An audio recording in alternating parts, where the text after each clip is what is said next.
اللہ اکبر، یہ بڑی سخت آیت آ رہی ہے، اسی پہ آج کا درس کنکلوڈ کرتے ہیں۔ ام حسبتم ان تدخلوا الجنہ، کیا تم نے یہ گمان کر لیا کہ تمہیں ویسے ہی جنت میں داخل کر دیا جائے گا؟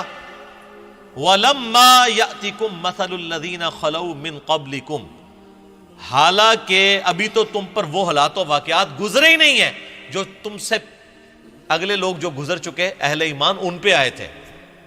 اب ظاہر ہے کہ پس منظر میں اب آپ ذہن میں رکھیے گا، ابھی تو قتال والا معاملہ شروع نہیں ہوا، ابھی تو چند ایک لوگوں نے تکلیفیں اٹھائی ہیں نا، ابھی تو آگے ایک جنگوں والی زندگی ہے جس کے لیے پوری زندگی انہوں نے اسی تکلیف کے اندر کاٹنی تھی۔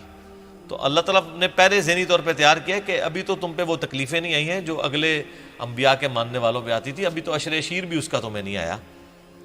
مستہم البأساء، انہیں پہنچی سختی، والضراء، اور مصیبت، والزلزلوا، اور وہ لرز اٹھے، یعنی کیا کچھ نہیں ان کے ساتھ کیا گیا۔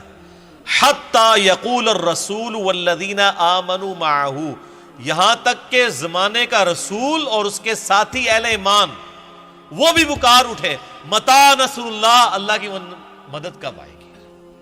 اتنی تکلیفوں سے گزرے کہ انہوں نے کہا یا اللہ اتنا تو نے آزمایا ہے، تیری مدد کب آئے گی؟ الا ان نصر اللہ قریب، آگاہ ہو جاؤ اللہ کی مدد قریب ہے۔ یعنی قریب اس وقت ہوتی ہے جب تھریشولڈ پوائنٹ پہ پہنچ جائے۔ خیر یہ صحابہ کرام اس پھر چیز میں کامیاب ہوئے ہیں۔ یہ جو زلزلو والا لفظ ہے یہی سورۃ الاحزاب میں غزوہ خندق کے موقع پر اللہ نے فرمایا کہ کلیجہ منہ کو آ گیا تھا اور ان کو ہلا کے رکھ دیا اہل ایمان کو، اور اللہ نے ان کی آزمائش کی اور یہ پورے اترے۔ آج کل تو آپ تصور نہ کریں، آج کل تو آپ جناب اے سی والے کمرے میں سبحان اللہ وبحمدہ کی فضیلت، ایک دفعہ دروشی پڑھنے پہ 10 رحمتیں، 10 گناہ معاف، یہ آپ کروا لیں۔ اے تو بھائی زندگی اور ہے، یہ خدائی کوئی اور ہے، یہ کتابوں کا خدا ہے۔ صحیح بخاری میں حدیث ہے، اسی طرح کی آیات سورۃ العنکبوت کے شروع میں بھی آتی ہیں، بلکہ وہ اس کے ساتھ کور کر لیں۔ سورۃ العنکبوت نکالیں نا جی، پارہ نمبر 20 کے اندر شروع ہوتی ہے، آپ کے اس قرآن میں 397 نمبر پیج ہے۔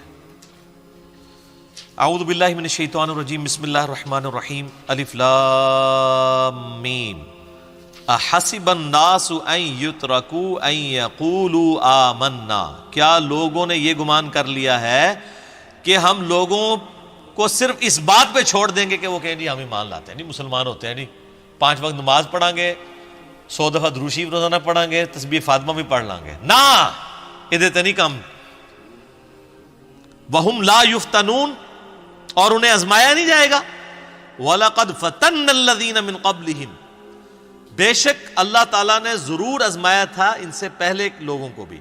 فَلَيَعْلَمَنَّ اللَّهُ الَّذِينَ صَدَقُوا وَلَيَعْلَمَنَّ الْكَاذِبِينَ، تو اللہ تعالیٰ نے جانچا اس بات کو کہ کون اپنے اس دعوی ایمان میں سچا ہے اور کون جھوٹا ہے۔ صحیح بخاری میں حدیث ہے، جب صحابہ کرام کو تکلیفیں پہنچ رہی تھی مکی دور کے اندر بھی، مدینے میں بھی ظاہر ہے مفلسی کی زندگی تھی، تو کچھ صحابہ نے آ کے کہا یا رسول اللہ یہ کب تک آزمائش کا سلسلہ جاری رہے گا؟ تو نبی علیہ السلام فرمایا کہ تمہیں تو ابھی آزمایا نہیں گیا، اگلے زمانوں میں تو لوگوں کو زمین میں گڑھا کھود کے کھڑا کر دیا جاتا تھا، صرف سر بار رکھا جاتا تھا اور ان کے سر پہ آرا رکھا جاتا تھا کہ ایمان چھوڑ دو، حتیٰ کہ ان کے 2 ٹکڑے کر دیے جاتے تھے۔ یہ سر بخاری شریف ہے، یہ کوئی کہانی شریف نہیں ہے، آپ اس کو امیجن کر سکتے ہیں۔ پھر نبی علیہ السلام نے اسی حدیث میں الفاظ ہیں بخاری میں کہ ان کو زندہ لوہے کی جو کنگھی ہیں نا ان کے گوشتوں کے اوپر یوں پھیری جاتی تھی، پوری پوری کھال اور گوشت ان کا اکھڑ جاتا تھا۔ اب ظاہر ہے جب آپ لوہے کی کنگھی پھیریں گے تو آپ کی تو نسیں بھی، آپ تو جناب بلڈ دینے کے لیے جب ایک دفعہ یہ کنولا لگوا لیں ادھر تو لگ پتہ جاتا ہے، حالانکہ وہ لگنے کے بعد اس کو کھینچا نہیں جاتا، لیکن آپ امیجن کریں کہ لوہے کا کنگا اگر ایک بندے کے یہاں پہ داخل کیا جائے اس جگہ سے، تو وہ گوشت بھی اس طریقے سے اتار کے پرے پھینکے گا جیسے وہ گاجر اور مولی جو ہے نا کٹتی ہے نا، اس طریقے سے۔ تو نبی علیہ السلام نے کہا کہ ان کو اس لیول کا آزمایا گیا۔ پھر خیر صحابہ کرام بھی پھر اس آزمائش پہ پورے اترے ہیں۔ اب دیکھ لیں نا حضرت عمار ابن یاسر کے والد حضرت یاسر، ان کی والدہ سیدہ سمیہ کو کن کن تکلیفوں سے گزارا گیا، حضرت خباب کو لوہے کے اوپر یعنی کوئلوں کے اوپر لٹایا جاتا تھا حضرت بلال حبشی کو، تپتی ہوئی ریت کے اوپر، اور پھر سینے کے اوپر پتھر رکھ دیا جاتا تھا. تو یہ ساری تکلیفوں سے ان کو گزرنا پڑا. تو یہ جو لوگ دعویٰ کرتے ہیں نا جی تیرے ہوتے جنم لیا ہوتا، نبی علیہ السلام کی زیارت کرنے سے کوئی صحابی نہیں یہ بن گئے ہوئے، صرف انہوں نے جو تکلیفیں کاٹی ہیں وہ ہم لوگ امیجن بھی نہیں کر سکتے. اور انہی تکلیف کی وجہ سے جو لوگ منافقین تھے ان کا یعنی نفاق کھل گیا، وہ ایمان قبول کرنے کے لیے تیار نہیں ہوئے.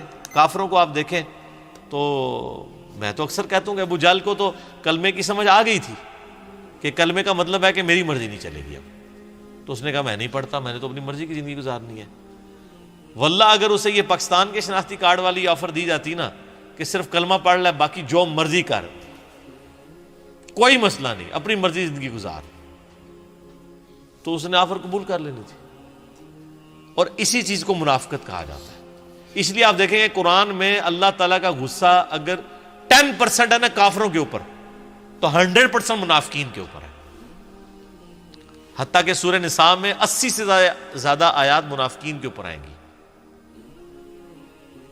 اور اس کا کلائمیکس ہے وہ اللہ تعالیٰ ماتا ہے کہ منافقین دوزخ کی سب سے نچلی گھاٹی کے اندر ہے، کافروں سے بھی نچلی گھاٹی میں. کیونکہ وہ چاہتے ہیں کہ دنیا بھی ہم اپنی مرضی کی گزاریں اور آخرت بھی. ایسے تو نہیں ہو سکتا، دو میں جہانی مٹھے باؤ، اس طرح نہیں ہو سکتا. جب آپ اللہ کے لیے زندگی گزاریں گے تو آپ کا دنیا کا نقصان ہوگا. اور اگر آپ کا دنیا کا نقصان نہیں ہو رہا، ہر چیز بڑی ہیپی ہیپی چل رہی ہے، بلکہ جب سے دین پہ چلے ہیں تو اللہ کا فضل و کرم ہی ہو گیا، تو یہ سمجھ لیں آپ دین کے اوپر کو نہیں چل رہے. ٹھیک ہے، ایسا ہوتا نہیں ہے، کیونکہ اللہ نے تو انبیاء کو نہیں اور صحابہ کو اور اہل بیت کو آزمائش کے بغیر نہیں چھوڑا، تو باقی لوگ کیا ہیں؟ اچھا یہاں مرضی کی زندگی گزارتے ہیں، اور جب ہم آزمائشوں کی بات کرتے ہیں وہ کہتے ہیں نہیں جی وہ تو ہستی بڑی اونچی تھی نا، ہم تو اس قابل ہی نہیں ہیں. اچھا تو ان کو کہ پھر آپ پھر جنت کے بھی قابل نہیں ہیں، نہیں کہیں گے نہیں جنت میں پڑوس انہی ہستیوں کا مل جائے. ایسے تو نہیں ہو سکتا نا سر.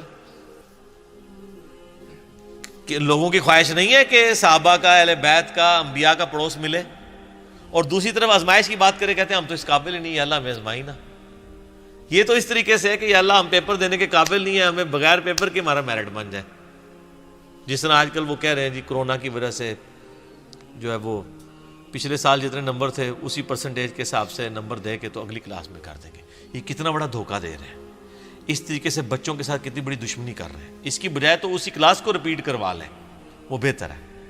یہ دھوکے کے ساتھ لوگوں کو آپ آگے لے کے جانا چاہ رہے ہیں تاکہ بعد میں بھی وہ ذلیل و خوار ہوتے رہیں. ظاہر ہے جو چیزیں کورس نہیں پڑھا ہوا ہوگا تو آگے پھر ذلت ہی کاٹنی پڑے گی. ٹھیک ہو گیا جی.